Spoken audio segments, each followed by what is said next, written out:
ప్రకటన గ్రంథము 3వ అధ్యాయం.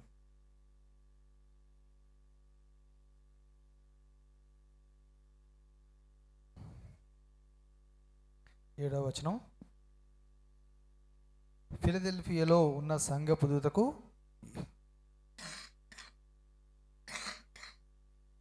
ఇలాగు వ్రాయము. దావీదు తాళపు చెవి కలిగి ఎవడనూ వేయలేకుండా తీయువాడును, ఎవడనూ తీయలేకుండా వేయువాడునైనా సత్యస్వరూపియగు పరిశుద్ధుడు చెప్పు సంగతులు. చిన్న ప్రార్థన చేసుకుందాం. మరొకసారి. పరిశుద్ధుడా, మీకు స్తోత్రాలైనా వదనాలు. గొప్ప దేవుడు, నమ్మకమైన దేవుడు, జీవం గల దేవుడు, కృపా కనికరం గల దేవుడు, ఇదిగోనైనా మీ పాదశంలో మేము చేరి ఉన్నాము. మీ వాక్యం వినాలని ఆశ కలిగి ఉన్నాం. మమ్మల్ని కనికరించండి, దర్శించండి, మాతో మాట్లాడండి, ఆత్మీయంగా బలపరచండి. చేరొచ్చిన ప్రతి బిడ్డను దీవించండి, ప్రతి కుటుంబాన్ని దర్శించండి, ఆశాను కూడా ముట్టండి, స్వస్థపరచండి, కనికరించండి. మీకు అసాధ్యమైనది ప్రభువా ఏది కూడా లేదు. కనికరించండి, కృప చూపించండి, దుష్టుని గద్దించండి, బంధించండి. మీ హస్తంతో తాకండి, మీ రక్తంతో కడగండి. మీరు పొందిన దెబ్బల చేతనే ప్రభువా మాకు స్వస్థత కలుగుచున్నది. దయ చూపించండి. గాడిని కూడా ముట్టండి, కనికరించండి, దయ చూపించండి. అనేక మంది బలహీనలు ఉన్నారు. వెంకట కూడా నైనా రాలేక ఉన్నాడు. దర్శించండి, వారి కుటుంబాన్ని కూడా జ్ఞాపకం చేసుకోండి. ఇలాంటి పరిస్థితుల మధ్య నైనా కొంతమంది మీ సన్నిధికి రాలని పరిస్థితులు ఉండగా త్వరలో ప్రభావ వారు కోలుకొని మరలా మీ సన్నిధిలో అందరూ కనబడే కృపను దయచేయండి. నన్ను తగ్గించండి, మీ నామాన్ని హెచ్చించుకోండి. ఈ సమయాన్ని ప్రభావ మీకే అప్పగించుకొంచున్నాను. ప్రతి విషయంలో మీరు మహిమ పొందండి, మీ చిత్తానుసారం జరిగించుకోండి. దుష్టునికి చోటు ఇవ్వకుండా సహాయం దయచేయండి. ఈ ప్రాంతంలో ఉండే ప్రతి చీకటిని పారదోలండి యేసు నామములో.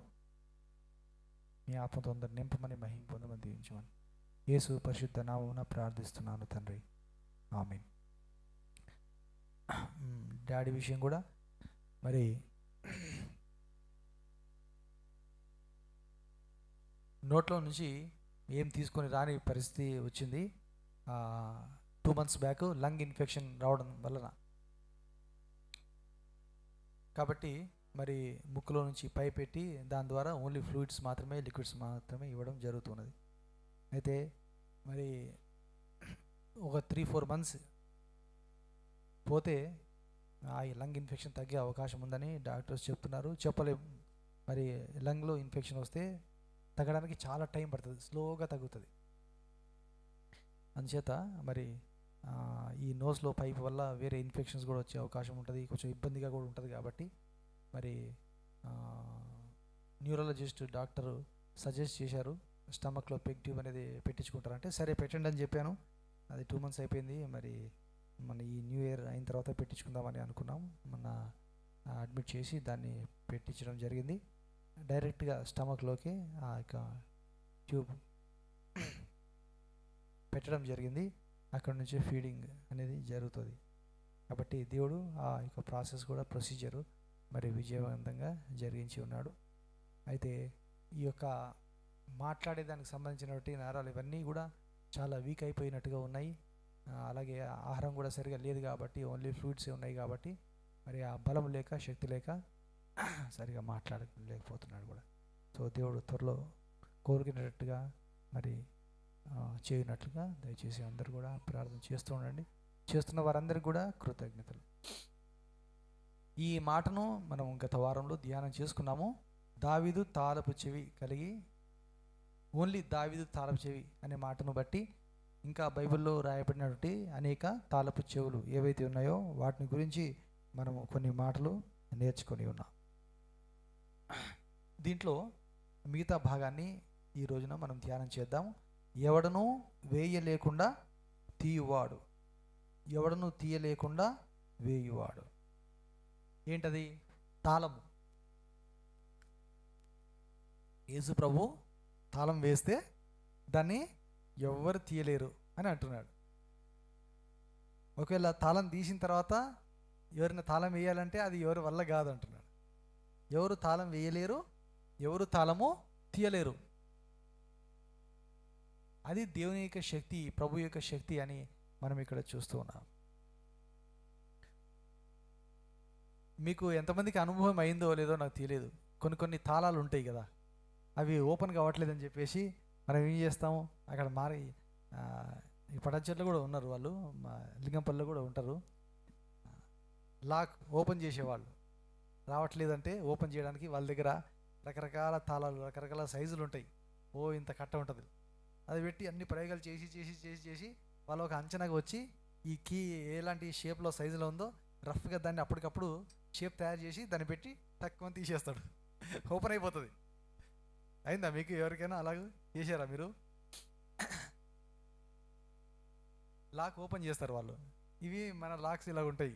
కానీ దేవుడు చెప్తున్నటువంటి తాళం చెవి అంటే అక్షరాల లిటరల్గా ఒక పెద్ద తాళం చెవి ఉంటుందని కాదు, ఏదో ఒక పెద్ద తాళం చెవి ఉంటుందని కాదు. అలంకార భాష అంతే. ఇది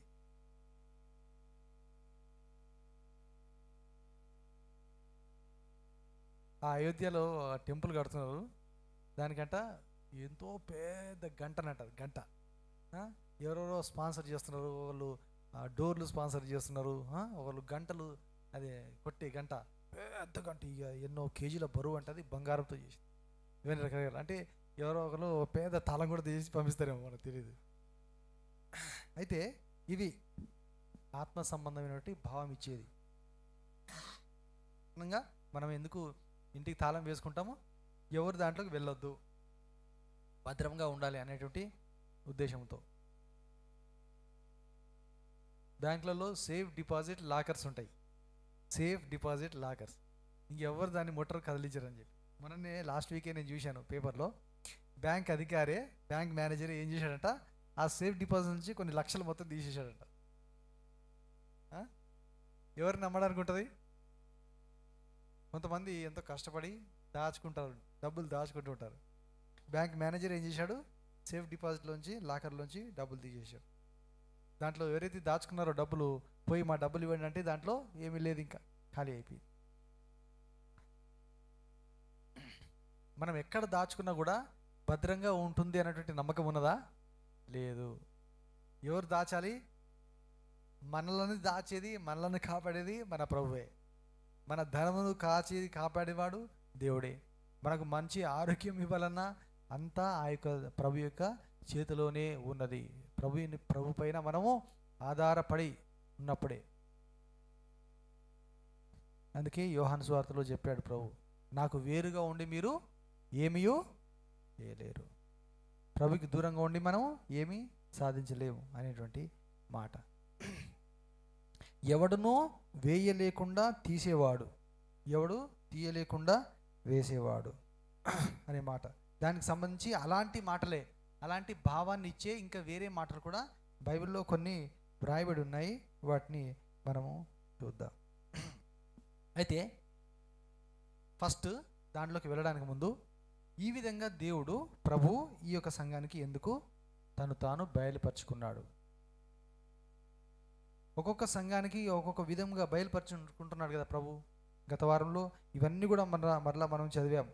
మొదటి సంఘానికి ఎలాగూ, రెండో సంఘానికి ఎలాగూ, మూడో సంఘానికి ఎలాగూ ప్రభు తను తాను బయలుపరుచుకున్నాడు. అందరికీ సేమ్ ఒకే రీతిగా బయలుపరుచుకుంటున్నాడా? లేదు, బయలుపరచుకోవట్లేదు. ఒక్కొక్క సంఘానికి ఒక్కొక్క విధంగా, ఒక్కొక్క రకంగా తను తాను కనపరుచుకుంటున్నట్టుగా మనం చూసాం. ఈ సంఘానికి మాత్రం దావీదు తాళపు చెవి కలిగి, ఎవడు వేయలేకుండా తీయవాడు, ఎవడు తీయలేకుండా వేయువాడు అయినా సత్యస్వరూపియకు పరిశుద్ధుడు చెప్పు సంగతులేగా. ఎందుకు ప్రభు ఈ సంఘానికి ఈ విధంగా తను తాను బయలుపరుచుకుంటున్నాడు? రెండు కారణాలు ఇదే భాగంలో మనకు కనిపిస్తాయి. రెండు కారణాలు ఇదే భాగంలో మనకు కనిపిస్తాయి. మొదటి కారణము 8వ వచనంలో మనం చూద్దాము. చూడండి, నీ క్రియలను నేను ఎరుగుదును, నీకున్న శక్తి కొంచెమై ఉండినను నీవు నా వాక్యమును గైకొని నా నామము ఎరుగను అనలేదు. ఇప్పుడు చూడండి, గమనించండి. ఇదిగో తలుపు నీ ఎదుట తీసి ఉంచి ఉన్నాను, దానిని ఎవడనూ వేయనేరడు. అర్థమవుతుంది కదా? ఇది ఇక్కడ ఆన్సర్ ఉన్నది. ఫిలదెల్ఫియాలో ఉన్నటువంటి సంఘమా, సంఘ సభ్యులారా, ఆ సంఘములో ఎవరి గురించి అయితే ఈ మాట చెప్తున్నాడో, ఏ మాట? నీకుండిన శక్తి కొంచెమై ఉండినను నీవు నా వాక్యము గైకొని నా నామమును ఎరుగను అనలేదు. అలాగూ ఎవరైతే ఉన్నారో వారితో ప్రభు అంటున్నాడు, ఇదిగో నీ ఎదుట తలుపు తీశాను, డోర్ ఓపెన్ చేశాను, నీ ఎదుట తలుపు తీసి ఉంచి ఉన్నాను, దానిని ఎవడునూ వేయనేరడు. గట్టిగా దేనికి స్తోత్రం చేద్దాం, హల్లెలూయా. అంటే దీని యొక్క భావం ఏమిటో తెలుసా? ఇదిగో నా రాజ్యంలోనికి రావడానికి మీకు ప్రవేశం కల్పిస్తున్నాను. నా రాజ్యంలోకి రావడానికి, నూతన యెరూషలేములో ప్రవేశించడానికి, 1000 ఏళ్ల పరిపాలన దానికంటే ముందు ప్రవేశించడానికి నేను మీకు ద్వారం తెరిచి ఉన్నాను. ఎవ్వరు కూడా మరలా డోర్ వేయలేరు, ద్వారం మూయలేరు. అనగా సాతాను కానీ, సాతాను సంబంధికులు కానీ, ఏ శక్తి కానీ, నాకు వ్యతిరేకమైన ఎలాంటి శక్తి కూడా మరలా నీవు నా యొద్దకు రాకుండా, నా దగ్గరికి రావడానికి యాక్సెస్ లేకుండా ఎవరు చేయలేరు. గట్టిగా దేవునికి స్తోత్రం చెబుదాం, హల్లెలూయా అనేది దాని యొక్క భావంగా మనం చూస్తూ ఉన్నాం. అలాగే ఇంకొక మాట కూడా దీంట్లోనే చెప్పాడు 12వ వచనంలో, జయించు వానిని నా దేవుని ఆలయములో ఒక స్తంభముగా చేసేదను, అందులో నుండి వాడు ఇక మీదట ఎన్నటికి వెలుపలికి పోడు. హల్లెలూయా. చూస్తున్నారా? ఈ 2 మాటలు బట్టి ఇలాగ నేను చేస్తున్నాను, ఇలాగ చేయగలిగిన వాడను నేనే, అలాంటి సామర్థ్యము శక్తి నాకు ఉన్నది. అందుకోసమే దేవుడు ఈ విధంగా ఈ సంఘానికి బయలుపరుచుకుంటున్నాడు. ఎవడను వేయలేకుండా తీయవాడును, ఎవడను తీయలేకుండా వేయవాడును అనే మాట ప్రభు చెప్తున్నాడు.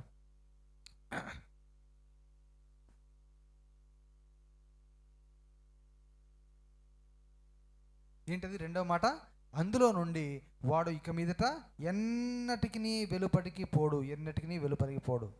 ఎక్కడికి వచ్చిన తర్వాత? నా దేవుని ఆలయములో. ఎవరు వారు? జయించినవారు. అది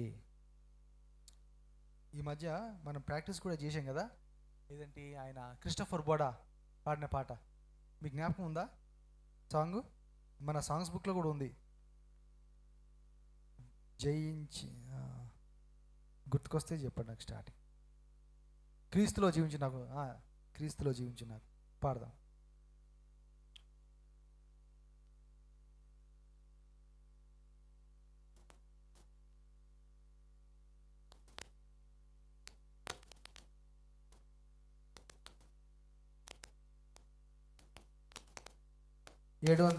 ఏడో పాట కదా, 707.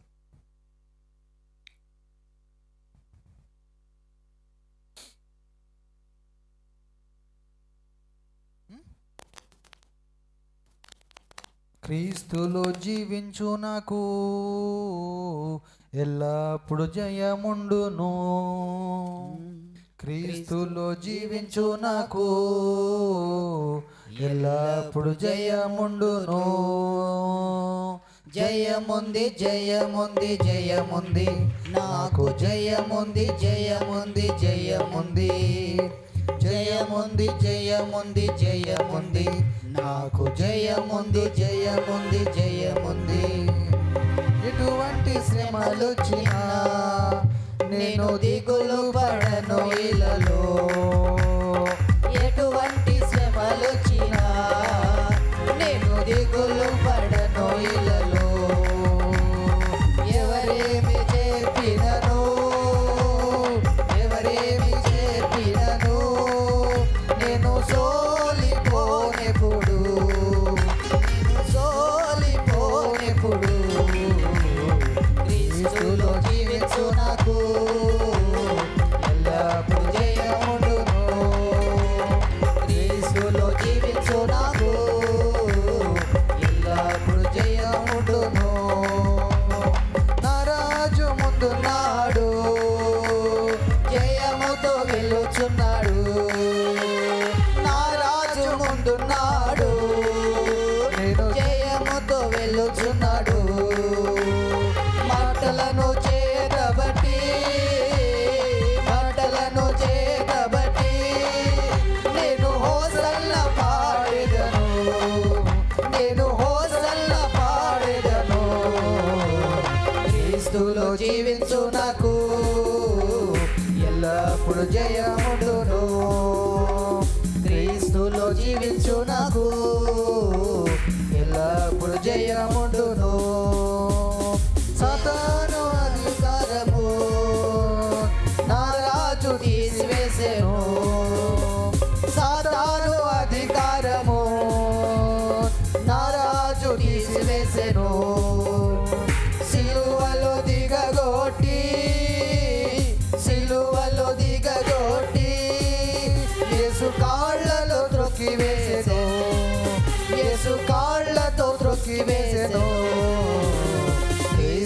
జీవించు నాకు ఎల్లప్పుడు జయముండును క్రీస్తులో జీవించు నాకు ఎల్లప్పుడు జయముండును జయముంది జయముంది జయముంది నాకు జయముంది జయముంది జయముంది జయముంది జయముంది జయముంది నాకు జయముంది జయముంది జయముంది క్రీస్తులో జీవించు నాకు ఎల్లప్పుడు జయముండును క్రీస్తులో జీవించు నాకు ఎల్లప్పుడు జయముండును.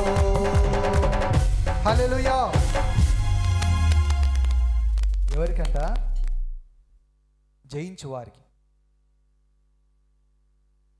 జయించు వారిని నా దేవుని ఆలయంలో ఒక స్తంభముగా చేశాను. స్తంభము అనే మాట గురించి నెక్స్ట్ ఎపిసోడ్లో మనం కొంచెం వివరంగా ధ్యానం చేద్దాం.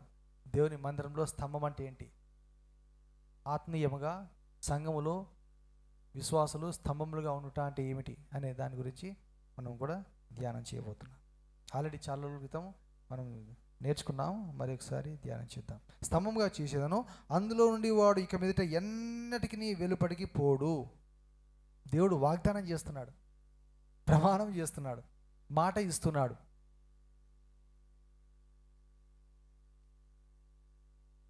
పరలోకంలో ఒక ఆలయం ఉన్నదంట, దేవాలయం ఉన్నది. దాంట్లో ఒక స్తంభముగా నేను చేస్తాను, ఇక మీదట దాంట్లోంచి బయటికి పోడు. అంటే అర్థం ఏంటి? ఎవరు బయటికి తీసుకొని పోజాలరు అనేటువంటి మాట. ఓకే, నెక్స్ట్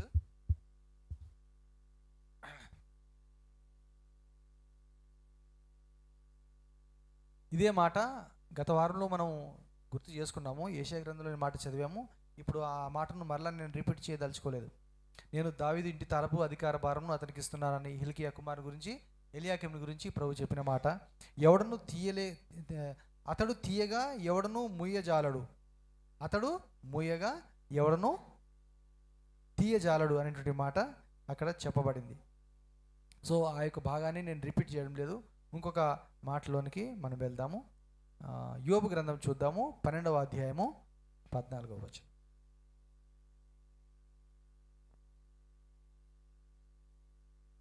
యోబు గ్రంథము 12. ఆలోచించుము, ఆయన పడగొట్టగా ఎవరును మరలా కట్టజాలరు. ఆయన మనుష్యుని చెరలో మూసివేయగా తెరచుట ఎవరికి సాధ్యం కాదు. గట్టిగా దేవునికి స్తోత్రం చెల్లిస్తాం. హల్లెలూయా. దానికి దీనికి పోలిక కనిపిస్తుందా? ఏమన్నా మన ప్రకటనలో చదివిన మాటకు దీనికి పోలిక కనిపిస్తుందా? కొంచెం వేరుగా మాట్లాడుతున్నాడు. వీటన్నిటిగా భావం ఒకటే. ఆయన పడగొట్టగా ఎవరినూ మరల కట్టజాలరు. అంటే దేవుడు ఏదైనా చేస్తే దాన్ని మరలా రీకవర్ ఎవరు చేయలేరు. ఆయన కూల్ చేస్తే కట్టలేరు, ఆయన మూసేస్తే తెరవలేరు. ఆయన ప్రాణం తీసుకుంటే మరలా ఎవరు ఇవ్వలేరు. అంటే దేవుని యొక్క సామర్థ్యాన్ని ఎవరు ప్రశ్న వేయలేరు, దేవునికి ఎవరు పోటీ నిలవలేరు అనేది దాని యొక్క భావం. హల్లెలూయా. దేవునితో ఎవరు యుద్ధం చేసి గెలవలేరు. యుద్ధము యెహోవాదే అయినప్పుడు దావీదు గొల్లియాతో యుద్ధం చేస్తున్నారు కదా, కానీ నిజంగా దావీదు పక్షంగా దేవుడే యుద్ధం చేశాడు. ఒకవేళ దావీదు మాత్రమే యుద్ధం చేస్తున్నాడు, దేవుడు తోడుగా లేడంటే ఎంతసేపు పడుతుంది దావీదుని హతమార్చడానికి గొల్లియాతుకి? 1 సెకండ్ చాలు. గొలియాత్ దగ్గర చాలా పెద్ద పెద్ద ఆయుధాలు ఉన్నాయి. ఆయుధాలు మోయడానికి ఒక వేరే వ్యక్తి అసిస్టెంట్ ఉన్నాడు. కానీ ఆయుధాలు లేకుండానే దావీదుని ఇట్లా పట్టుకొని ఇట్లా లేపేసి ఇట్లా కింద పడేస్తే అప్పటికప్పుడే చచ్చిపోతాడు దావీదు. కానీ దేవుడు దావీదులో ఉండి, దావీదు తోడుగా ఉండి, ప్రభు తోడుగా ఉండి, అతడు వడిసెల వేస్తున్నప్పుడు దేవుడు ఉండి ఆ వడిసెల కరెక్ట్గా తలకు నుదుట తలిగేటట్టుగా దేవుడే చేశాడు అది. హల్లెలూయా. అయితే మనం అక్కడక్కడ చదువుతాము, కొంతమంది ఆ యుద్ధం చేసే దాంట్లో ఎంత నైపుణ్యత కలిగి ఉన్నారు. ఇప్పుడు దావీదు వడిసెల విసిరాడు, కరెక్ట్గా కొట్టాడు. అలాగూ వడిసెల మరి తప్పకుండా వడిసెల వేయగలిగిన వారు కొంతమందిని చూపిస్తాడు. మరి అలాగే ఒక బాణం వేస్తే కరెక్ట్గా గురి తప్పకుండా బాణము తగిలేటట్టుగా వేసేవారు కూడా ఉన్నారని చెప్పేసి ఆ బెన్యామీన్లు వారి గురించి కానీ ఇంకా యూదుల కొంతమంది గురించి కానీ, అంటే అలాంటి ఎక్స్పర్టైజ్, నైపుణ్యము, తెలివి, జ్ఞానము కలిగిన వారు బైబిల్లో మనం చూస్తున్నాము. దావీదు కూడా సాధారణమైన వ్యక్తి ఏమీ కాదు. అతని లోపల ఉన్నది, ఆ సామర్థ్యం ఉన్నది, పట్టుదల ఉన్నది, ధైర్యం ఉన్నది. ఆల్రెడీ వడిసల విసురుతున్నాడు. ఇప్పుడు యుద్ధ ఆయుధములు దావీదుకి అలవాటు లేకపోయినా కూడా, కత్తులతో యుద్ధం చేయకపోయినా కూడా, తన సోదరులతో కానీ సైన్యంలో కానీ వారితో చేరకపోయినా కూడా దావీదు ఏం చేశానని చెప్పాడు? తన అన్నలుగా అడిగినప్పుడు, సౌలు అడిగినప్పుడు, ఆ యుద్ధం జరుగుతున్నప్పుడు దావీదు ఏమన్నాడు? నేను ఎలుగుబంటిని సింహమును చీల్చివేశాను. అంటే అది మామూలు విషయం కాదు. ఇంకా ఎవరు చీల్చారు? సంసోను చీల్చాడు. తర్వాత ఇదే మరి రాజుల తమిళ రాజుల గ్రంథాల్లో కూడా మనం చూసినప్పుడు దావీదు కొంతమందిని నాయకులుగా పెట్టుకున్న వారిలో ముఖ్యమైనటువంటి 30 మంది ఉన్నారు. వారిలో కొంతమంది చాలా బలాఢ్యులు ఉన్నారు. వారిలో కూడా బాగా ఎత్తరలైన వారిని చంపిన వారు, సింహంలో చీల్చిన వారు, అలాంటి సామర్థ్యం కలిగిన వారు బైబిల్లో మనం చూస్తున్నాం. కాబట్టి అలాంటి వ్యక్తి దావీదు. అయినప్పటికీ దేవుని సహాయం లేకుండా విజయము రాదు.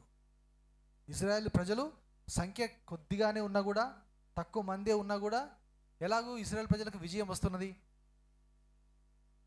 ఎలాగూ ఇశ్రాయేలు ప్రజలు గెలుపు పొందుతున్నారు? దేవుడు ఉండి వారికి నడిపిస్తున్నాడు కాబట్టి. యుద్ధము యెహోవాదే కాబట్టి. యుద్ధం చేయవాడు నేను. దేవుడు చాలాసార్లు చెప్పాడు, మీరు ఊరకుండి నా యొక్క మహిమను చూడండి, నా కార్యం మీరు చూడండి, నన్ను నమ్మండి అని ప్రభు చెప్పాడు.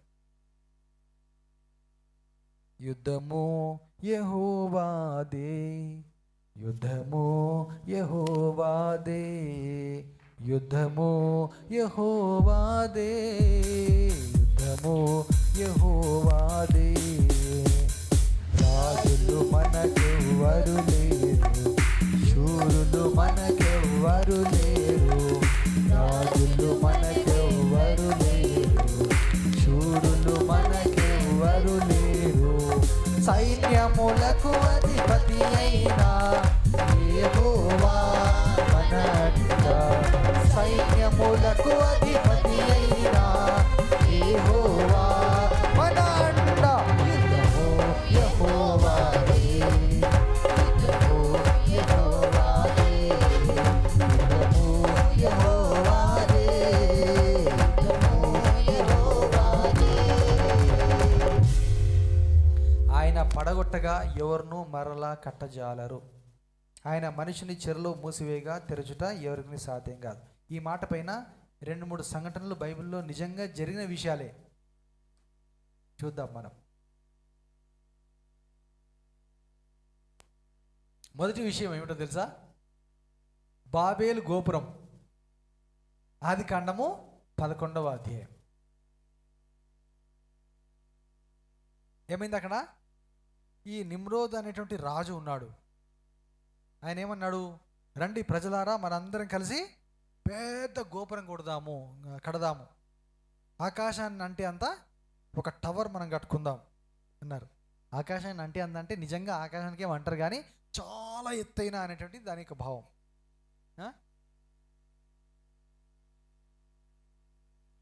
ఇప్పుడు అన్నిటికంటే ఎత్తైనటువంటి టవర్ ఎక్కడుంది ప్రపంచంలో? అన్నిటికంటే ఎత్తైన టవర్ ఎక్కడుంది? బుర్జ్ ఖలీఫానేనా?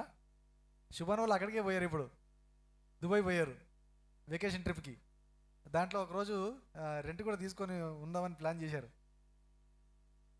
వెళ్ళిపోయిన తర్వాత సేఫ్గా చేరుకున్నామని మెసేజ్ పెట్టాడు. అన్నిటికంటే ఎత్తైనదని ఇప్పుడు ప్రపంచంలో అదే అన్నిటికంటే ఎత్తైనదంట. నిమ్రోద్ యొక్క ఆలోచన ఏమిటి? మనందరం కలిసి ఒకే చోట ఉందాం. కానీ దేవుని యొక్క తలంపు ఏంటి? దేవుని యొక్క ఆలోచన ఏంటి? మీరు భూమిని నిండించండి. హల్లెలూయా. భూమిలో మీరు స్ప్రెడ్ అవ్వండి, నిండించండి అని దేవుడు చెప్తే నిమ్రోద్ ఏమన్నాడు? మనందరం కలిసి ఒక చోట ఉండి మనం ఒక మతం పెట్టుకుందాం, మనం ఒక దేవుణ్ణి పెట్టుకుందాం. నిమ్రోదు తను తాను దేవునితో సమానంగా చేసుకున్నాడు. తన భార్యను ఒక దేవతగా చేశాడు, తన కుమారుని ఒక దేవతగా చేశాడు, దేవునిగా చేశాడు. వారికి మొక్కమని ఆయన ప్రజలందరికీ ఆజ్ఞాపించాడు. అందరు రండి అని చెప్పేసి గోపురం కట్టన ఆరంభించాడు. అప్పటి వరకు ఎన్నో సంవత్సరాలు అయిపోయింది, అనేక మంది ప్రజలు ఉన్నారు, కానీ భాష ఒకటే ఉన్నది ప్రజలందరికీ. ఆ టైం వరకు ప్రజలందరికీ కలిపి ఒకటే భాష. ఏ భాష మనకు తెలియదు, ఏ భాష ఉండిందో తెలియదు, కానీ ఒకటే ఒక భాష ప్రజలందరికీ ఉన్నది. దేవుడు ఏమనుకున్నాడు, పదండి మనం పోయి ఆ ప్రజలు గోపురం కట్టకుండా మనం చేద్దాం అనుకొని మాట్లాడుకున్నారని, బహుశా తండ్రి కుమారుడు పరిశుద్ధాత్మ మాట్లాడుకున్నారు. అక్కడ ప్లూరల్ కనబడుతుంది, ఎలోహిం మాట కనబడుతుంది, హెబ్రీ భాష. వచ్చేసి ఏం చేశాడు దేవుడు, దాన్ని పడగొట్టేశాడు.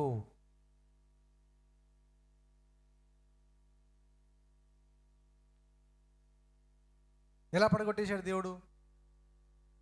వారు ఆ పని పూర్తి చేయకుండా డిస్కంటిన్యూ చేసి అక్కడతో ఆగిపోయి ఎక్కడ వాళ్ళు అక్కడ వెళ్ళిపోయేటట్టుగా దేవుడు చేశాడు. ఎలా చేశాడు? దిగిపోయి వారి యొక్క భాషని తారుమారు చేసేసాడు. హల్లెలూయా. చూడండి, మనుషులు ఏమేమో అనుకుంటారు, ఏదో చేద్దాం అనుకుంటారు, కానీ మనుషులు అనుకున్న దాన్ని మార్చడానికి దేవునికి ఎంత టైం పడుతుంది? ఎంత టైం పట్టదు, ఎంత సమయం పట్టదు. దేవుడు కల్పించుకుంటే కనుక ఎలాంటి పనైనా ఆపగలడు. ఎలా మనిషి చేసే ఎలాంటి తలంపైనా, ఎలాంటి ఆలోచన అయినా, ఎలాంటి పనైనా ఆపగలడు, చేయగలడు. కానీ చూస్తూ ఉంటాడు. ఆపాలనుకుంటే ఆపేస్తాడు, కంట్రోల్ చేయాలనుకుంటే దేవుడు కంట్రోల్ చేసేస్తాడు. ఈ పని దేవుడికి నచ్చలేదు. దేవుడు అనుకున్నాడు, దీన్ని ఇమ్మీడియట్గా నేను ఆపేయాలనుకున్నాడు, కాబట్టి వెంటనే దిగి వచ్చేసాడు. వచ్చేసి అసలు చూడండి, మన ఆలోచనకు అందదు, మనుషుల ఆలోచనకు అందదు.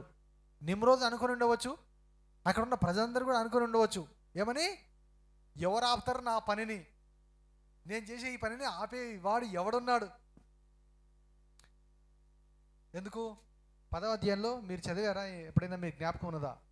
ఆదికాండము 10వ అధ్యాయము 8వ వచనం ఏముంది అక్కడ? కూషు నిమ్రోదును కనెను, అతడు భూమి మీద పరాక్రమశాలి అయి ఉండుటకు ఆరంభించెను, అతడు యెహోవా ఎదుట పరాక్రమము గల వేటగాడు. కాబట్టి యెహోవా ఎదుట పరాక్రమము గల వేటగాడైన నిమ్రోదు వలె అను లోకోక్తి కలదు. చూశారా? ఇతడే ఫస్ట్ బాబేలు కట్టించాడు, అనగా బాబులోను. ఇప్పుడు బాబిలోన్ అనే పేరున్నది, బాబేలు. తర్వాత ఇంకా అనేక పట్టణములు అతడు కట్టించాడు, అక్కడ రాయబడి ఉన్నది. దాని భావం ఏంటంటే, యెహోవాకు వ్యతిరేకంగా, దేవునికి వ్యతిరేకంగా జనాల్ని పోగు చేస్తున్నాడు, ఒక బలాన్ని సమకూర్చుకుంటున్నాడు యుద్ధం చేయడానికి. దేవునికి ఏదైతే ఇష్టం లేదో దాన్ని కట్టడానికి, సామ్రాజ్యాన్ని నిర్మించుకోవడానికి నిమ్రోదు ప్రయత్నం చేస్తున్నాడు అనే మాట అక్కడ కనబడుతుంది. దేవుడు వచ్చేసి ఏం చేశాడు? ఒకటి చేశాడు, ప్రజలందరికీ భాషను తారుమారు చేసేసాడు. అలాగూ ఇన్ని భాషలు పుట్టుకొచ్చాయి. ఉట్టి మన దేశంలోనే ఎన్ని భాషలు ఉన్నాయో, చాలా భాషలు. నిన్న ప్రదీప్ వాళ్ళ ఇంటికి వెళ్ళినప్పుడు అక్కడ పైన స్టోన్ వేస్తున్నారు, గ్రానైట్ స్టోన్. వాళ్ళు ఇల్లు ఎక్స్టెన్షన్ చేసుకుంటున్నారు. సో గ్రానైట్ వేసే వాళ్ళు ఏదో భాష మాట్లాడుకుంటున్నారు, నాకు అర్థం కాలే. నేను అనుకున్నా ఏదో ఒరిసానా, లేకపోతే ఇది ఏంటి, ఒరిస్సా భాష గుర్తుపట్టవచ్చు, ఒరియా గుర్తుపట్టవచ్చు, మరాఠీ గుర్తుపట్టవచ్చు, తమిళ్, మలయాళం, కన్నడ ఇవన్నీ గుర్తుపట్టడానికి వస్తుంది మనకు. బెంగాలీ భాష కూడా గుర్తుపట్టడానికి వస్తుంది, ఇది గుర్తుపట్టవచ్చు. ఆ భాష ఏంటో ఉంది అని అనుకున్నా. కోసం స్టేట్ కా హే భయ్ అంటే, నేను ఏ స్టేట్ సార్? ఇక్కడే మాది వికారాబాద్ దగ్గర. మరి ఏం వేరే భాష మాట్లాడుతున్నావు ఏంటంటే, లేదు సార్ అది లంబాడి భాష అన్నాడు.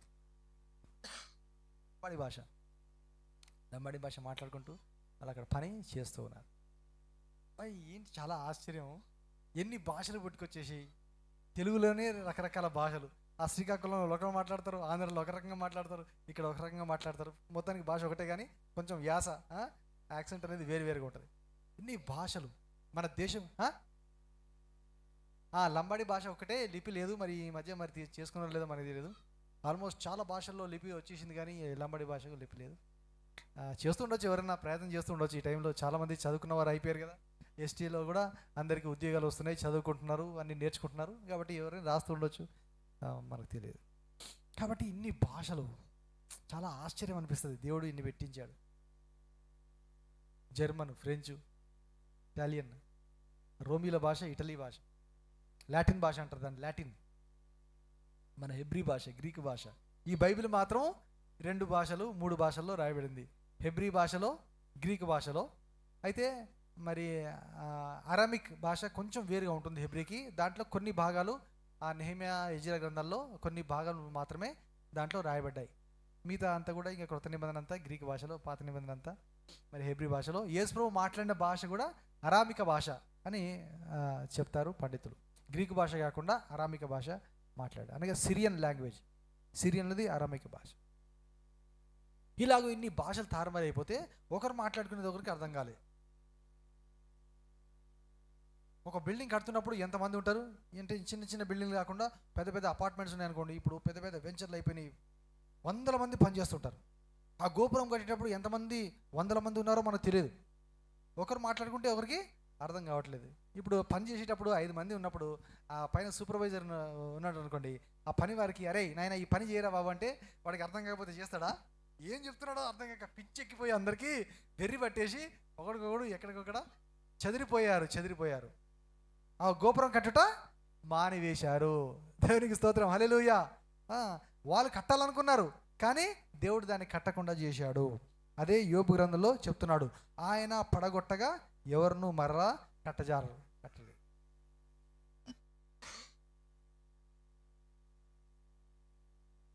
అలాగే ఇంకోటి కూడా ఉంది తెలుసా మీకు? మీకు ఎవరికైనా జ్ఞాపకం ఉందో లేదో నాకు తెలియదు కానీ, ఒకసారి ఇశ్రాయేల్ ప్రజలందరూ కూడా కనాన్లోకి వెళ్ళారు, కనాన్లో ప్రవేశించారు. ప్రవేశించేటప్పుడు, ఇంకా ప్రవేశించక ముందే యుద్ధం చేస్తున్నప్పుడు, ఒక్కొక్క పట్టణాన్ని నేల కూలుస్తున్నప్పుడు యెరికో పట్టణం దగ్గరికి వచ్చారు. యెరికో పట్టణాన్ని నాశనం చేసేసారు. యుద్ధం జరిగిపోయిన తర్వాత యెరికో పట్టణస్థులు అందరు కూడా ఓడిపోయిన తర్వాత యెహోషువ ఒక మాట చెప్పాడు తెలుసా మీకు?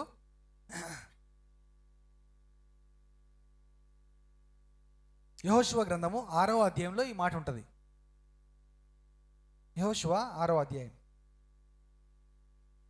26, 27 వచనాల్లో ఇలాగూ రాయబడింది. ఆ కాలమున యెహోషువ జనుల చేత శపథము చేయించి వారికి ఇలాగూ ఆజ్ఞాపించెను, ఎవడు యెరికో పట్టణమును కట్టించ పూనుకొనునో వాడు యెహోవా దృష్టికి శాపగ్రస్తుడగును. వాడు దాని పునాది ఫౌండేషన్ వేయగా వాని జ్యేష్ఠ కుమారుడు చచ్చును. దాని తలుపులు నిలవనెత్తగా వాని కనిష్ట కుమారుడు చచ్చును. యెహోషువకు తోడై ఉండెను గనుక అతని కీర్తి దేశమంతటను వ్యాపించెను. ఎప్పుడో యెహోషువ ఒక శాపం పెట్టేశాడు. అంటే యెరికో పట్టణము శాపగ్రస్తమైనది, దాని గోడలు ఎవ్వడు కట్టజాలడు, భవిష్యత్తులో కట్టకూడదు. కడితే కనుక వాడు శాపగ్రస్తుడని యెహోషువ శపించాడు. ఇక్కడ ఆ పట్టణాన్ని, యెరికో పట్టణాన్ని ఎవడైనా కట్టించాలని పూనుకుంటే వాడు శాపగ్రస్తుడైపోతాడు అన్నాడు. ఎవడైనా ఒకవేళ దాన్ని పునాది వేస్తే ఆ పునాది వేసే వాని యొక్క జ్యేష్ఠ కుమారుడు చచ్చిపోతాడని యెహోషువ చెప్పాడు. ఎవడైనా దాని తలుపులు నిలవబెడితే వాని కనిష్ట కుమారుడు అనగా చివరి కుమారుడు, చిన్న కుమారుడు చనిపోతాడని యెహోషువ శాపం పెట్టేశాడు. అయితే తర్వాత వచ్చిన రాజుల కాలంలో, రాజులు పరిపాలిస్తున్న టైంలో ఒకనొక రాజు ఏం చేశాడంటే, ఆ మాట ఆయనకు జ్ఞాపకం ఉన్నదో లేదో మనకు తెలియదు కానీ మనుషులు మర్చిపోవచ్చు. ఆ యెహోషువ చనిపోయాడు, అనేక మంది తర్వాత వచ్చారు చనిపోయారు, అనేక సంవత్సరాలు గడిచిపోయింది. కానీ దేవుడు ఏదైనా మరవకుండా ఉంటాడా? దేవునికి ఏదైనా జ్ఞాపకం లేకుండా ఉంటుందా? దేవునికి స్తోత్రం చేద్దాం, హల్లెలూయా. దేవుడు ఏమి మర్చిపోడు. మనం ఏం మాట్లాడుతున్నాము దేవుడు జ్ఞాపకం పెట్టుకుంటాడు, ఏమి చెప్తున్నాము దేవుడు జ్ఞాపకం పెట్టుకుంటాడు, ఏమి ప్రమాణం చేస్తున్నాము దేవుడు జ్ఞాపకం పెట్టుకుంటున్నాడు. ప్రతిదీ దేవునికి తెలుసు. అలాంటిది తన జనులు, తన ప్రవక్తలు, తన యాజకులు ఏదైనా చెప్తే మర్చిపోతాడా దేవుడు? జ్ఞాపకం పెట్టుకోడా? తప్పనిసరిగా దేవుడు జ్ఞాపకం పెట్టుకుంటాడు. ఒక వ్యక్తి పూనుకున్నాడు, యెరికో పట్టణాన్ని మరలా కడదామని ప్రయత్నం చేశాడు. అప్పుడు ఏం జరిగిందో చూడండి. మొదటి రాజుల గ్రంథం 16వ అధ్యాయం.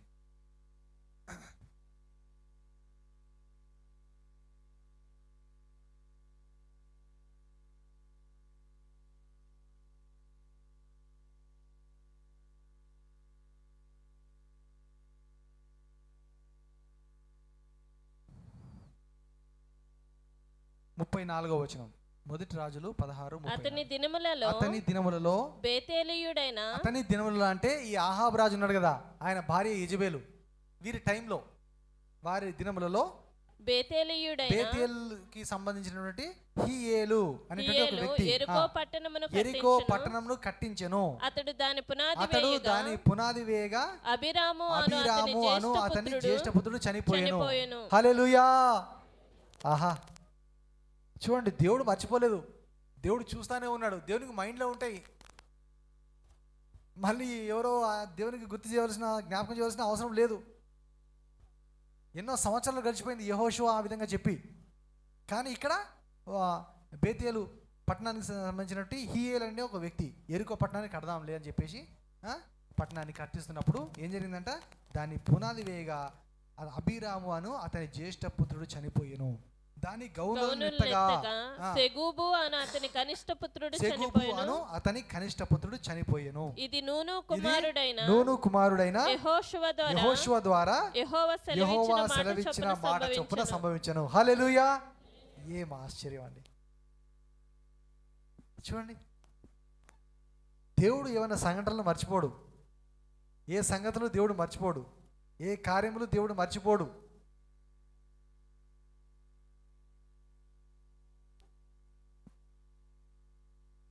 అతడు తీయగా ఎవడు మూయజాలడు, అతడు మూయగా ఎవడు వేయజాలడు, ఎవడను వేయలేకుండా తీయువాడు, ఎవడను తీయలేకుండా వేయువాడు అనే మాట ప్రభువులో నెరవేరుతున్నది. ఆయన అబద్ధికుడు కాడు, ఆయన సత్యవంతుడు అని రుజువు అవుతూ ఉన్నది. అనేక సందర్భంలో వాక్యంలో మనము ఈ యొక్క రుజువులు మనము చూస్తూ ఉన్నాం. తర్వాత ఇంకేం చదివాం, అదే యోబు గ్రంథంలో 12:14లో ఆయన మనుషుని చెరలో మూసివేయగా తెరచుట ఎవరికి సాధ్యం కాదు. ఆయన మూసేస్తే ఎవరు మరలా తీయలేరు అనే మాట చెప్తున్నాడు. ఒకసారి ఏం జరిగింది, జల ప్రళయం వచ్చినప్పుడు మీకు అందరికీ జ్ఞాపకం ఉన్నదా? నోహుతో దేవుడు ఏం చెప్పాడు, నోహు నీవు ఒక ఓడను తయారు చేయి, నీవు నీ కుటుంబము, జంతువులు, పశువులు, ప్రాకు పురుగులు, ఆకాశ పక్షులు అన్నిట్లో ఒక్కొక్క జత నువ్వు తీసి దాంట్లో పెట్టుకో అని చెప్పినప్పుడు నోహు మరి ఓడ నిర్మాణం చేశాడు తన కుటుంబం యొక్క సహాయంతో కలిసి. జలప్రలయం తగ్గిపోయిన తర్వాత అది అరారాత్ అనేటువంటి కొండల మీద ఉండింది, ఆగిపోయిందని మనం చదువుతున్నాం. ఈ మధ్య కాలంలో కొన్ని సంవత్సరాల క్రితము ఒక వ్యక్తి పోయి అవన్నీ కూడా ఆర్కియాలజిస్ట్ కనుగొన్నాడు ఆ స్థలాన్ని, దాని ఒక వీడియో కూడా తీశాడు మంచిగా. ఒకసారి మన సంఘస్థులకు కూడా చూపించడం జరిగింది. అది 5-6 years బ్యాక్ అనుకుంటాను. అప్పుడప్పుడు న్యూస్లో వస్తుంటుంది, అది ఇంకా ఫొటోస్ పెడుతూ ఉంటారు. వాళ్ళందరూ లోపలికి వెళ్ళిపోయిన తర్వాత ఏం జరిగింది, 7వ అధ్యాయము 16వ వచనం, ఆదికాండం 7:16. ప్రవేశించినవన్నీ దేవుడు అతనికి ఆజ్ఞాపించిన ప్రకారము సమస్త శరీరులలో మగదియు ఆడదియు ప్రవేశించెను. అప్పుడు యెహోవా ఓడలో అతన్ని మూసివేసెను. చాలు, దేవునికి స్తోత్రం చెల్లిద్దాం. హల్లెలూయా. ఓడలో దేవుడు నోహను మూసివేశాను. జల ప్రళయం స్టార్ట్ అయిపోయింది, ఇంకా వర్షం కురుస్తున్నది, 40 దినములు 40 పగలు 40 రాత్రులు. డోర్ తీయడానికి వీల్లేదు. నోహు పొరపాటున డోర్ తీద్దామన్నా కూడా రాదు, ఇంకా బయట నుంచి దేవుడే వేసేసాడు, దానికి లాక్ వేసేసాడు. ఎవరు ప్రయత్నం చేసినా వీలు కాదు. ఎందుకు దేవుడు ఓడకు తలుపు ఎందుకు దేవుడే మూసేశాడు? నోహు లోపల నుంచి నువ్వు గల్లం పెట్టుకో అని లాక్ వేసేసుకో అని నోహు చెప్పొచ్చు దేవుడు, అవునా కదా? నోహు దేవుని మాట వింటాడు కదా. కానీ నోహు కాకపోయినా ఆయన భార్యనో లేకపోతే ఆయన పిల్లలో ఎప్పుడైనా ఒకసారి చాలా రోజులు అయిపోతుంది, ఒకసారి తెరిచి చూద్దాం అనే ఆలోచన రావచ్చు వాళ్ళకు. ఒకసారి తీసి చూద్దాం, లైట్ ఉందా లేదా, వర్షం వస్తుందా లేదా, చినుకులు పడుతున్నాయా, బయట ఎలాగుంది, నీళ్ళు తగ్గిపోయినా లేదా, ఒకసారి చూద్దామని వాళ్ళలో ఒక శోధన రావచ్చు, ఒక టెంప్టేషన్ రావచ్చు, ప్రయత్నం చేసే అవకాశం ఉన్నది. కాబట్టి వారికి ఒకవేళ ఆలోచన వచ్చినా కూడా, పొరపాటున కూడా దాన్ని తీసినా కూడా రాకుండా ఉండడానికి దేవుడే బయట నుంచి దాన్ని మూసివేశాడు. దేవుడు మూసివేశాడంటే నువ్వు క్లోజ్ అయి ఉండుగాక అంటే కథం చాలు, అంతే, మాట చాలు, ఆటోమేటిక్గా అది లాక్ అయిపోతుంది. దేవుడు దానికి ఏం పెట్టిన అవసరం లేదు, బయట నుంచి ఏం అప్లై చేయవలసిన అవసరం లేదు దేవునికి. డోర్ మూయబడి ఉండును గాక అంటే కథ. ఈ సృష్టి అంతా కూడా దేవుడు ఎలా చేశాడు దేవుడు? కలుగును గాక అనగానే వెలుగు కలుగును గాక అంటే ఏమైపోయింది? సూర్య చంద్ర నక్షత్రములు కలుగును గాక అనగా అన్నీ కూడా వాటికి అవి పుట్టించినాయి. చెట్లు మొక్కలు భూమి మొలిపించును గాక అనగానే ఏమైపోయింది? అన్నిటినీ మొలిపించేశాడు. జలచరములు సముద్రంలో కలుగును గాక అనగానే ఆకాశంలో ఎగిరే పక్షులు ఈ విధంగా కలుగును గాక అంటే ఆటోమేటిక్గా అన్ని దేవుడు అలా చేశాడు. ఆ డోర్ కూడా దేవుడు అలాగూ మూసివేసి ఉంచాడు. మీరు ఎవరైనా చదివారో లేదో నాకు తెలియదు, మీకు తెలుసో లేదో, లాస్ట్ వీక్ ఒక ఎయిర్ప్లేన్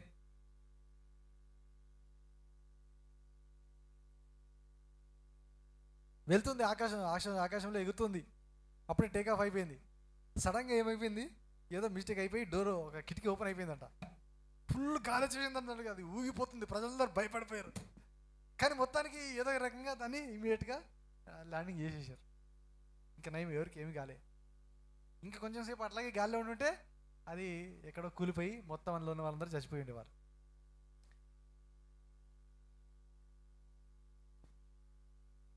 యాక్చువల్గా అన్నీ కూడా ఆటోమేటిక్గా మొత్తం సీల్ అయి ఉంటాయి.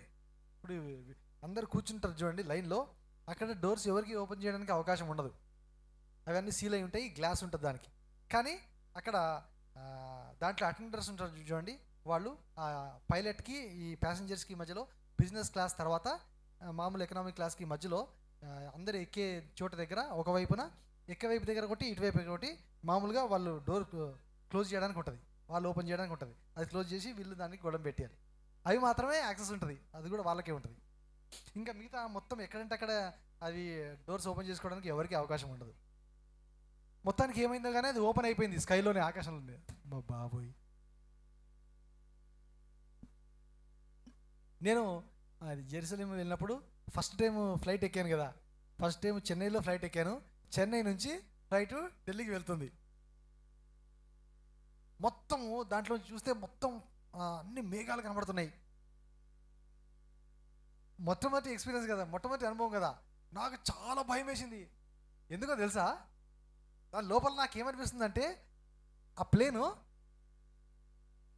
ఎగురుతున్నట్టు పోతున్నట్టుగా ఫీలింగ్ లేదు. ఉన్న చోటనే కూర్చుని, ఉన్న చోటనే అక్కడే గాల్లో నిలబడి ఉన్నట్టుగా అనిపిస్తుంది నాకు ఎయిర్ప్లేన్. దేవుడు, నాకు చాలా భయం వేస్తుంది. అసలు ఈ ప్లేన్ పోతుందా లేదా, ఉన్నట్టు ఆకాశంలో అక్కడికక్కడే ఆగిపోయిందా అని భయం వేసింది. ఒకవైపు అన్ని మేఘాలు కనిపిస్తున్నాయి, అలర్ట్ అని చెప్తున్నారు.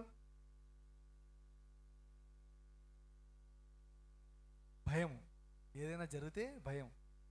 రోడ్డు మీద పోతున్నాం అనుకోండి, యాక్సిడెంట్ అయితే కింద పడతాం, లేపుతాం, తీసుకొస్తారు, హాస్పిటల్లో జాయిన్ చేస్తారు. గాలిలో సడన్గా ఏమన్నా అయితే ఏంటి? మీకు అందరికి తెలుసు కదా, రాజశేఖర్ రెడ్డి హెలికాప్టర్ ఎక్కాడు. అది పోయి చంద్రబాబు కన్నా హెలికాప్టర్ అంట, అది రిపేర్లో ఉంది, ఎప్పుడు ఏదో ప్రాబ్లం వస్తుంది. ఈ రాజశేఖర్ రెడ్డి ఇంకో హెలికాప్టర్ అంట, అది ప్రాబ్లం వస్తుందని. అది మాత్రం ఎక్కడికో వేరే పనిలో ఉంది అన్నారంట. అయినా సరే ఈయన మొండికేసి, వాతావరణం బాగాలేదన్నా కూడా మొండికేసి ఆ రచ్చబండ కార్యక్రమం ప్రారంభించాలి, ఎలాగైనా మాట తప్పదు అనుకుని ఈయన మొండికేసి ఎక్కేశాడు. గంట సేపట్లో ఆ నల్లమల్ల అడవుల్లో పావురాల గుట్ట అనే చోట అక్కడ యాక్చువల్గా పైలట్ దింపాలనుకున్నాడంట. ఆ గుట్ట మీద కొంచెం ప్లేస్ కనబడుతుందని అక్కడ దింపాలనుకున్నాడంట పైలట్. అది చేసింది, దింపక ముందే సైడ్ నుంచి ఇక పావురాల గుట్టని ఢీ కొట్టగానే మొత్తం ఏమి శవాలు కూడా దొరకలేదు. మనుషులందరూ చల్లా చెదరైపోయారు, మాంసం అంతా ముద్దలై. ఎవరన్నా కోరుకుంటారు అలాగూ? ఒకసారి గాల్లోకి ఎక్కామంటే ఇంక అంతే, ఇక తెలియదు. కానీ ఈ రోజుల్లో ట్రైన్స్ కూడా ఇప్పుడు రాబోతున్నాయి అడ్వాన్స్ టెక్నాలజీతో. ప్లేన్ ఎంత ఫాస్ట్గా అయితే ప్రయాణం చేస్తుందో అంత ఫాస్ట్గా ట్రైన్ కూడా వెళ్ళడానికి ఆల్రెడీ జపాన్ వాళ్ళు, జర్మనీ వాళ్ళు, చైనా వాళ్ళు టెక్నాలజీ కనుక్కున్నారు. అంతే వేగంతో పోవచ్చు. ఫ్లైట్ వద్దనుకుంటే భయం అవుతుంది అనుకుంటే మనవాళ్ళు కొంతమంది కారు కూడా ఎక్కమంటున్నారు. అమ్మ భయం, ఎందుకంటే వామిటింగ్ వస్తుంది. మనవాళ్ళు చాలామంది భయపడుతున్నారు, కారు ఎక్కడానికి కూడా భయపడుతున్నారు, బస్సు ఎక్కడానికి భయపడుతున్నారు మనలోకి చాలామంది, రకరకాల కారణాలు. కానీ ఆకాశంలో డోర్, ఇప్పుడు మామూలుగా కార్లో కూడా పోతున్నప్పుడు ఒక్కోసారి కొంతమంది డోర్ సరిగా వేసుకోకపోతే సైడ్ నుంచి వెళ్తున్న వారు డోర్ వేసుకోండి అని చెప్తుంటారు. ఆ బైక్ ఇది సైడ్ స్టాండ్ ఉంటుంది, ఒకటి సైడ్ స్టాండ్. నేను చాలాసార్లు మర్చిపోతుంటాను ఆ స్టాండ్. ఎవరినొకరు స్టాండ్ అని చెప్తుంటారు. అంటే ఎందుకు, అది కనుక ఇట్లా మనం వెళ్తున్నప్పుడు స్టాండ్ టచ్ అయిందనుకో మళ్ళీ ఇంకో వైపున పడిపోయే అవకాశం ఉంటుంది. అంటే అంత ప్రమాదం. అంచేత దేవుడు ఏం చేశాడు, ఆ ఓడ వెళ్తుండగా దాన్ని కిటికీ దేవుడే మూసివేశాడు. ఇంకా ఎవరికి తీయడానికి దానికి సాధ్యం కాదు. దేవుడు మూస్తే ఎవరు తీయలేరు, దేవుడు తీస్తే ఎవరు మూయలేరు అనేది అని యొక్క భావం. అలాగే ఇదే ఆదికాండము 8వ అధ్యాయంలో చూడండి, ఇంకొకటి దేవుడు ఏం మూసాడో మనకు కనబడుతుంది. మొదటి నుంచి చూద్దాం, 2 వచనాలు. ఆదికాండము 8వ అధ్యాయం. దేవుడు నోవహును అతనితో కూడా ఓడలున్న సమస్త జంతువులను సమస్త పశువులను జ్ఞాపకము చేసుకొనెను. దేవుడు భూమి మీద వాయువు విసరునట్లు చేయుట వలన నీళ్లు తగ్గిపోయెను. అగాధ జలముల ఊటలను ఆకాశపు తూములను మూయబడెను. గట్టిగా దేవునికి స్తోత్రం చెల్లిద్దాం. హల్లెలూయా. ఏం చేశాడు దేవుడు? మూసేశాడు, తూములు మూసేశాడు.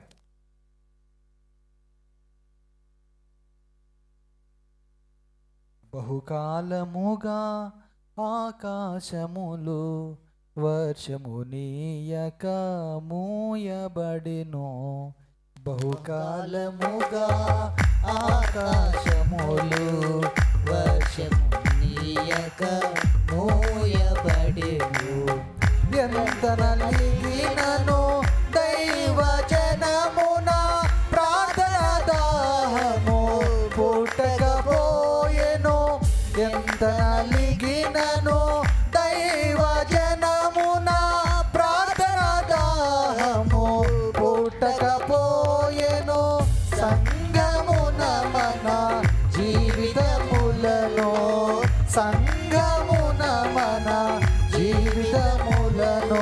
బలిపీఠములడ రోధించండి మరలి రండి దైవ జనమా, ప్రభుని పిలుపిదే తరలి రండి మరలి రండి దైవ జనమా. చూడండి, దేవునికి ఏమేమి మూయగల సామర్థ్యం శక్తి ఉన్నది, ఏమేమి తెరవగల సామర్థ్యం శక్తి ఉన్నది. ఆకాశమును దేవుడు మూసివేస్తే వర్షము రాదు.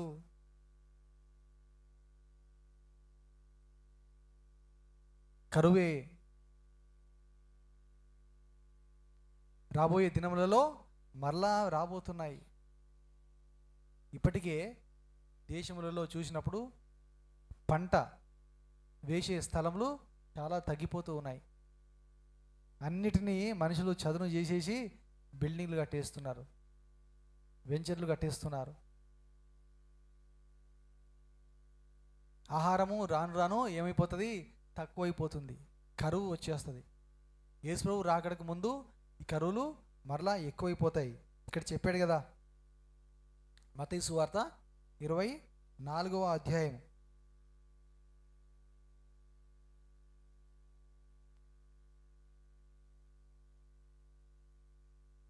8వ వచనం. మత్తయి 24:8. అక్కడక్కడ కరువులను భూకంపములను కలుగును, ఇవన్నీ వేదనలకు ప్రారంభము. మరలా వస్తాయంటే దాని అర్థం ఏమిటి? వర్షము కురవదు. ఆ 7 ఏళ్ల శ్రమ ప్రారంభం అయిన తర్వాత 2 ప్రవక్తలు ఉన్నారు అక్కడ, 2 సాక్షులు ఉన్నారు. వాళ్ళకు యేసు ప్రభువు ఏం అధికారం ఇస్తాడంటే తెలుసా మీకు? ఆకాశంలో మూయడానికి అధికారం ఇస్తాడు, వర్షం రాకుండా చేయడానికి అధికారం ఇస్తాడు, వర్షం పడేటట్టుగా వారు చేయగలుగుతారు. చాలా అధికారం వాళ్ళు కలిగి ఉంటారు. ఇద్దరు సాక్షులు ఎవరినైనా చంపాలంటే వారు చంపగలుగుతారు, ఎవరినైనా బ్రతికేటట్టుగా చేయాలంటే కూడా చేయగలుగుతారు. అలాంటి సామర్థ్యం దేవుడు ఆ సాక్షులకు ఇస్తున్నాడు, ప్రవక్తలకి. కాబట్టి ఆకాశములు కూడా మూసివేస్తున్నాడు, ఆకాశములు తెరిచేవాడు కూడా ఆయనే. ఆకాశము తెరవబడగా, చాలాసార్లు ఈ మాట మనం బైబిల్లో ఎందుకు చూస్తామో తెలుసా? ఆకాశము తెరవబడగా దేవుడు తన భక్తులకు, తన ప్రవక్తలకు, యాజకులకు దర్శనములు కలుగజేస్తూ ఉంటాడు, ఇస్తూ ఉంటాడు. ఉదాహరణకి ఒక మాట చూడండి, యెహెజ్కేలు గ్రంథము 1వ అధ్యాయం చూడండి ఒకసారి. చాలా ఉంటాయి ఈ వాక్యాలు, కానీ జస్ట్ ఒక మాట జ్ఞాపకం వచ్చింది నాకు. 1వ అధ్యాయము 1వ వచనం. 30వ సంవత్సరము అనగా యెహెజ్కేలు 30వ ఏట. యాజకులు 30వ సంవత్సరంలో యాజకుల బాధ్యత తీసుకుంటారు. 50వ ఏట వరకు, 50వ సంవత్సరం వచ్చేంత వరకు అనగా 20 సంవత్సరంలో లేవీయులు యాజకత్వం జరిగిస్తారు. ఆ మాట దేవుడు దాంట్లో తెలియపరిచాడు, కాండల్లో మనం చూస్తాం. 30వ ఏట అతడు యాజకత్వం మరి యెహెజ్కేలు తీసుకున్నటువంటి సంవత్సరంలో 4వ నెల 5వ దినమున నేను కెబారు నదీ ప్రదేశమున చెరలోని వారి మధ్య కాపురం ఉంటిని. చాలామంది వాక్యం వింటలేరని కూడా నాకు తెలుసు. అందరు పిల్లల్ని చూస్తున్నారు, వాళ్ళని చూస్తున్నారు, వీళ్ళని చూస్తున్నారు, నవ్వుతున్నారు.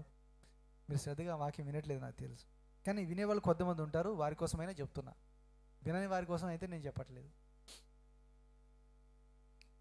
చెరలోని వారి మధ్య కాపురం ఉంటిని. ఆ కాలమున ఆకాశము తెరవబడగా దేవుని గూర్చిన దర్శనములు నాకు కలిగెను. గట్టిగా దేవునికి స్తోత్రం చేద్దాం, హల్లెలూయా. ఆకాశం తెరవబడిందంట. యెహెజ్కేలు భక్తుడు ఏం చూస్తున్నాడు? దర్శనములు చూస్తున్నాడు. ఎంత అద్భుతమైన దర్శనం చూశాడు.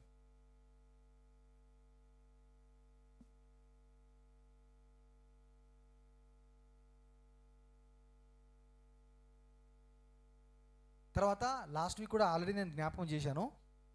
ప్రకటన గ్రంథంలో 20వ అధ్యాయంలో 1వ వచనంలో అగాధం యొక్క తాళపు చెవులు మరి ఒక దూత పరలోకం నుండి దిగి వచ్చిట చూసి మరి అతడు తెరిచినట్టుగా మనం చదువుకున్నాము. ప్రకటన 21. మరియు పెద్ద సంఖ్యలను చేత పట్టుకొని అగాధం యొక్క తాళపు చెవి గల ఒక దేవదూత పరలోకం నుండి దిగి వచ్చిట చూసిందని అతడు ఆది సర్పమును అనగా అపవాదిని అనియు సాతాననియు ఆ మహాఘట సర్పమును పట్టుకొని 1000 సంవత్సరాలు వాడిని బంధించి అగాధంలో పడవేసి ఆ 1000 సంవత్సరములు గడుచు వరకు ఇక జనములను మోసపరచకుండునట్లు అగాధమును మూసి దానికి ముద్ర వేసెను. దేవునికి స్తోత్రం చెల్లిస్తాం, హల్లెలూయా. అగాధానికి కూడా మూసేసి ముద్ర వేసేసారు. ఇక ఎవరు చేయడానికి వీల్లేదు. సాతాను మరలే బయటికి రావడానికి వీల్లేదు. వాడు రాడు. ఇంకా ఎన్ని రోజుల వరకు రాడు బయటికి? 1000 సంవత్సరాలు అయ్యేదాకా సాతాను బయటికి రావడానికి వీల్లేదు. ఎందుకు? దేవుని దూత పోయి దానికి ముద్ర వేసేసాడు, సీల్ చేసేసాడు, లాక్ వేసేసాడు. యేసు ప్రభువును కూడా రోమా సైన్యం ఏం చేశారు? సమాధిలో పెట్టేసి రాయి దొర్లించి దానికి ముద్ర వేశారు. కానీ యేసు ప్రభువుని ఆపతరమా? ఎవరికైనా ఆపగలిగారా? ఎవరైనా? ఏం చేశాడు ప్రభు? 3వ దినమున బయటికి లేచి వచ్చాడు ఆటోమేటిక్గా. తన శిష్యులకు కానీ ప్రభు, ఒరే నాయనా మీరు రండి, 3వ రోజు వచ్చేసి మొత్తం 100 మంది వచ్చేసి ఆ రాయి దొరిలించండి, ఆ తాళ్ళు దింపేయండి, ఆ చైన్స్ అన్ని కూడా కట్ చేసేసేయండి, నేను బయటికి వస్తాను, నేను రెడీగా నిలబడతాను, ఆ రాయి మీద దొరిలించండి చెప్పాడా ప్రభు? లేదు, ఎవరు అవసరం లేదు. ఆటోమేటిక్గా వాటికవే రాయి దొరిలింపబడింది, సంఖ్యలు తెంపబడ్డాయి. గట్టిగా దేవునికి స్తోత్రం చెల్లిస్తాం, హల్లెలూయా. సంఖ్యలు తెంపేవాడు, బంధకాలు తెంపే దేవుడు. దేవుడు బంధిస్తే ఎవడు ఇంకా దానికి వ్యతిరేకంగా చేయడానికి వీలు లేదు.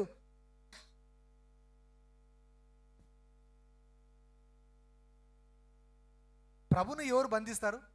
ప్రభును ఎవరు మూసివేస్తారు? ఆయన మూస్తే ఎవరు తీయలేరు, ఆయన తీస్తే ఎవరు మూయలేరు. ప్రభుని బంధిద్దాం అనుకున్నారు సైన్యం. భయపడి గడగడలాడుతూ వెళ్ళిపోయారు. తుఫాను వస్తుంది, గాలి వస్తుంది, మెరుపులు ఉరుములు వస్తున్నాయి. భయపడి సైన్యము నలుదిక్కులో పారిపోయారు. సాతానును బంధించినప్పుడు వాడు మరలా బయటికి రాడు. ఇంకా భూలోకంలో ఉన్నప్పుడు అందరినీ మోసపుచ్చాడు. కానీ ఇప్పుడు 1000 సంవత్సరాల వరకు ఎవరిని మోసగించడానికి వీలు లేదు. ఆ 1000 సంవత్సరాలు అయిన తర్వాత మరలా కొంతకాలం వాడు బయటికి వస్తాడు. మరలా ఒక్కసారి మాత్రము ప్రజల్ని మోసగించి ఏం చేయబోతున్నాడు? ప్రభుకి వ్యతిరేకంగా మరి పురికొల్పబోతున్నాడు, యుద్ధం చేయబోతున్నాడు. వాడు ఓడిపోతాడని కూడా వాడికి తెలుసు సాతానికి.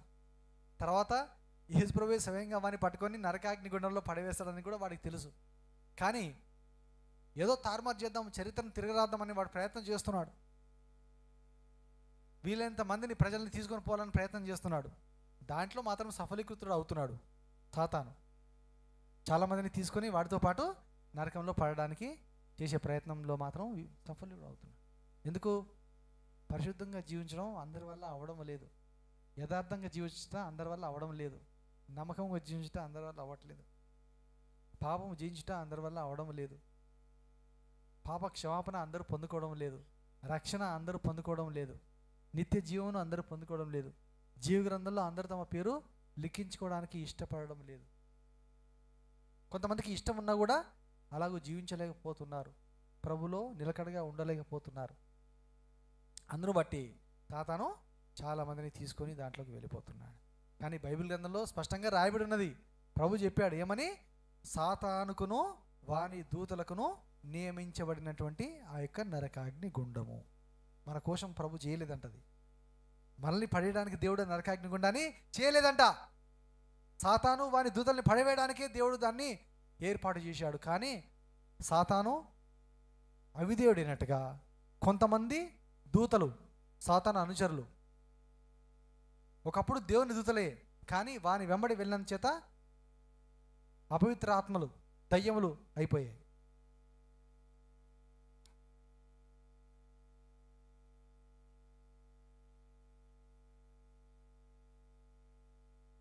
అవి కొంతమంది దూతలను మాత్రం ఆల్రెడీ దేవుడు బంధించి ఉంచేశాడు.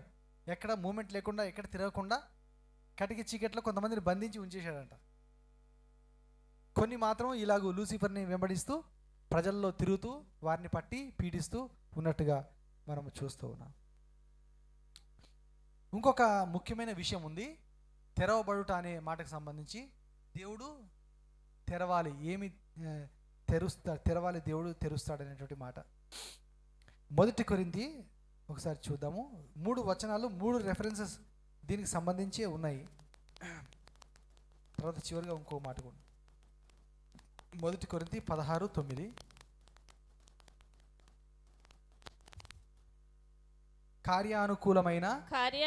కార్యానుకూలమైన మంచి సమయము నాకు ప్రాప్తించి ఉన్నది. చాలు. ఫుట్ నోట్లో ఏముంది?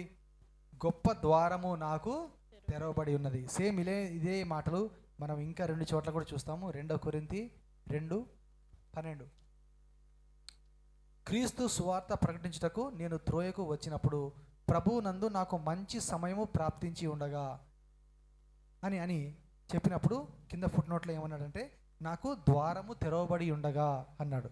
అలాగే మరలా మరి కొలసీ పత్రికలో కూడా చూసినప్పుడు 4వ అధ్యాయము 4వ వచనంలో కొంచెం వేరుగా చెప్తున్నాడు.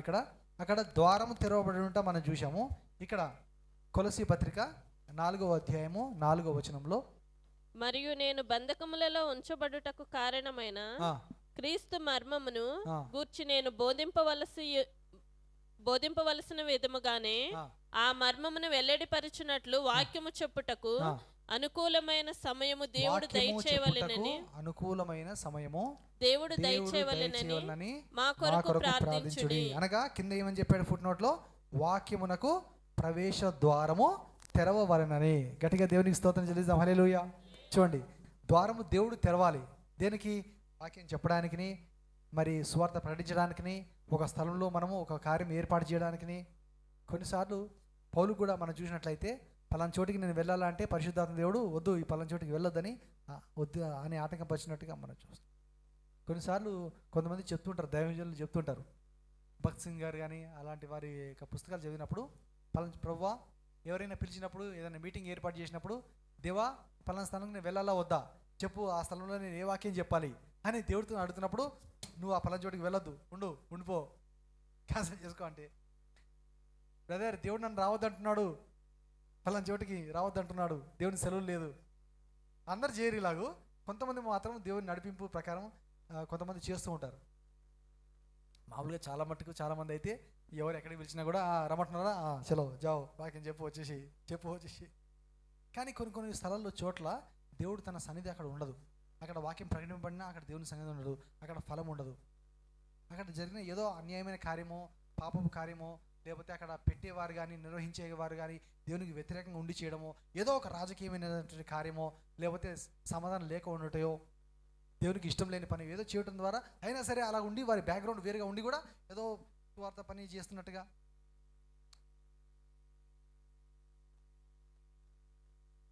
మన దగ్గర కూడా నేను ఎరుగుదును, నాకు తెలుసు, కొంతమంది ఎవరినో ఫారెన్ వాళ్ళని పట్టుకొని ఒకరిని పట్టుకొని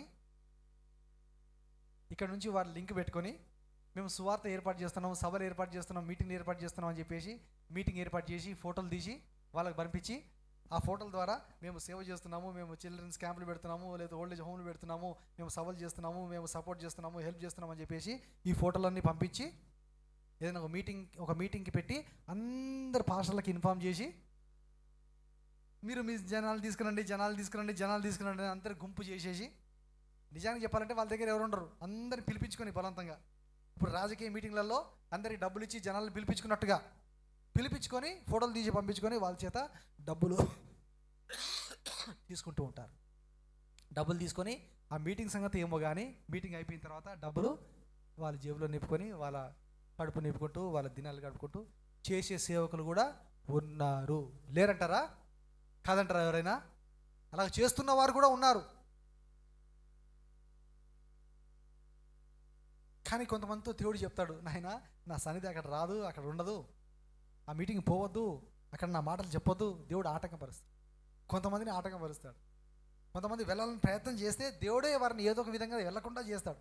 అలాంటి కార్యాలు కూడా జరగవచ్చు, మనకు తెలియదు. అందుచేత వాక్యమునకు ప్రవేశ ద్వారము తెరవమని మీరు దేవుని ప్రార్థన చేయండి. హల్లెలూయా.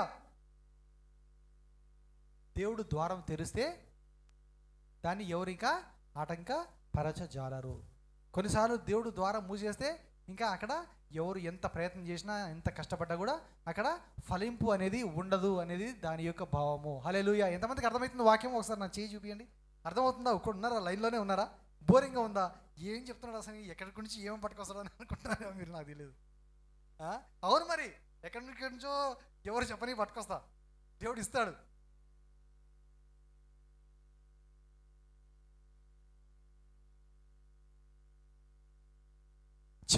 చివరి మాట మత్తయి సువార్త 27:52.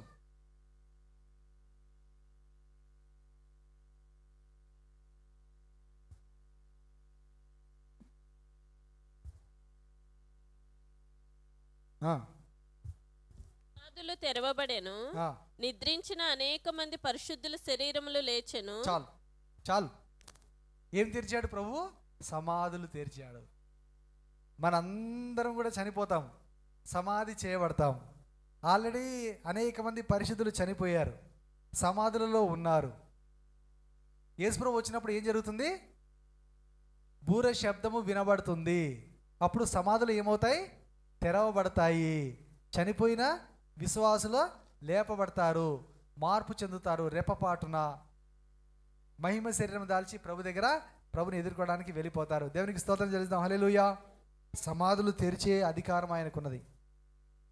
ఎవరికైనా ఉన్నదా అధికారం? చనిపోయిన వారిని ఎవరైనా లేపుతారా? సమాధుల్లోంచి బయటికి రాని ఎవరైనా పిలవగలుగుతారా? యేసుప్రభు తప్ప ఎవరు లేరు. ఆయన వస్తున్నాడు, మరలా రాబోతున్నాడు, త్వరలో రాబోతున్నాడు. ఇదిగో నేను త్వరగా వస్తున్నాను అంటున్నాడు ప్రభు. జ్ఞాపకం పెట్టుకుంటున్నామా మనం? ఈ మాట ప్రార్థన చేస్తున్నామా?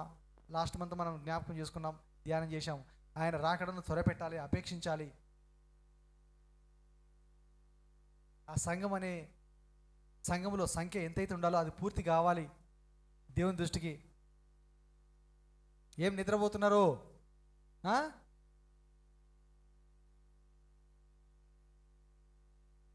దేవుడు సిద్ధంగా ఉండమంటున్నాడు, మెలకువగా ఉండమంటున్నాడు. మనం సిద్ధపడుతున్నామా లేదా ఒకసారి గుర్తుపెట్టుకోవాలి. ఎందుకు? ఒకనొక దినం రాబోతుంది, దేవుడు సమాధులను తెరవబోతున్నాడు. హల్లెలూయా. సమాధులు తెరవబడతాయి. నీ సమాధి తెరవబడుతుందా? విశ్వాసుల సమాధులు మాత్రమే మొట్టమొదటి తెరవబడతాయి. మిగతా అన్ని జనులు, ప్రభుని ఎరగని వారందరూ అలాగే ఉంటాయి ఇంకా సమాధులు. ఆ 1000 ఏళ్ళు అయిపోయేదాకా అలాగే ఉంటుంది. 1000 ఏళ్ళ పరిపాలన అయిపోయేదాకా మిగతా వారందరి సమాధులు అలాగే ఉంటాయి. ముందు లేపబడేది మనమే, విశ్వాసులము. హల్లెలూయా.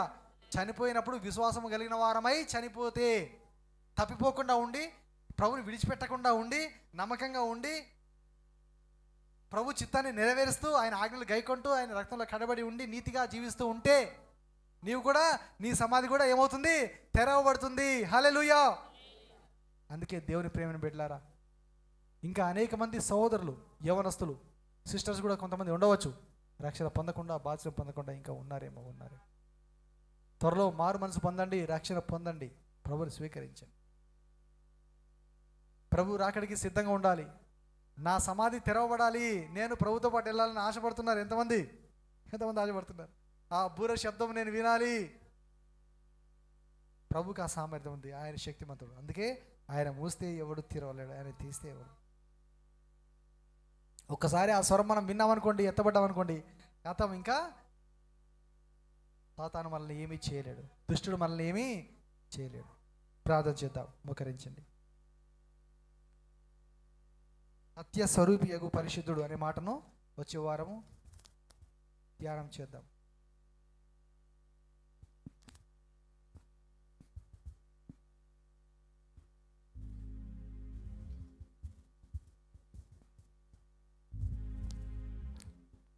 ప్రభువా స్తోత్రం. కొన్ని మాటలు మాకు బయలుపరిచి ఉన్నాం. ఎవడను వేయలేకుండా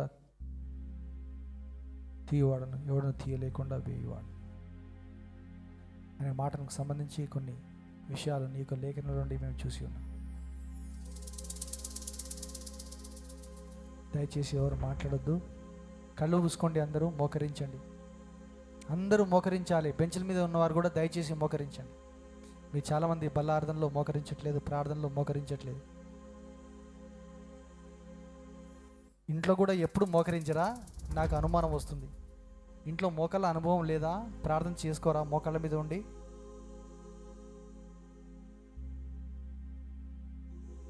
ఒకవేళ చర్చిలో ఎప్పుడు మోకరించకపోతే నేను అలాగే అనుకోవాల్సి వస్తుంది. దేవుడు అలాగే అనుకోమంటున్నారా? మోకాళ్ళ జీవితం ఉందా లేదా? ఇంట్లో ప్రార్థన చేసుకునే అనుభవం ఉందా లేదా మీకు? మళ్ళీ మనము ప్రభు ఎదుట తగ్గించుకుందాం. భయముతో వణుకుతో ప్రభు సన్నిధిలో మనం గడుపుదాం. ప్రభువా, మీ మాటలు మాలో నాటండి. అవునైనా మీ శక్తి సామర్థ్యం ఎంతో మేము చూసి ఉన్నాం. మీకు లోబడి జీవించుటకు, మీ చిత్తానుసారంగా నడుచుటకు మాకు సహాయం చేయండి. వాక్యాన్ని మాలో ఫలింపచేయండి, దీవించండి. వచ్చిన ప్రతి బిడ్డను దీవెనతో నింపి, కృపతో నింపండి. యేసు నామమున వేడుచున్నాను తండ్రి.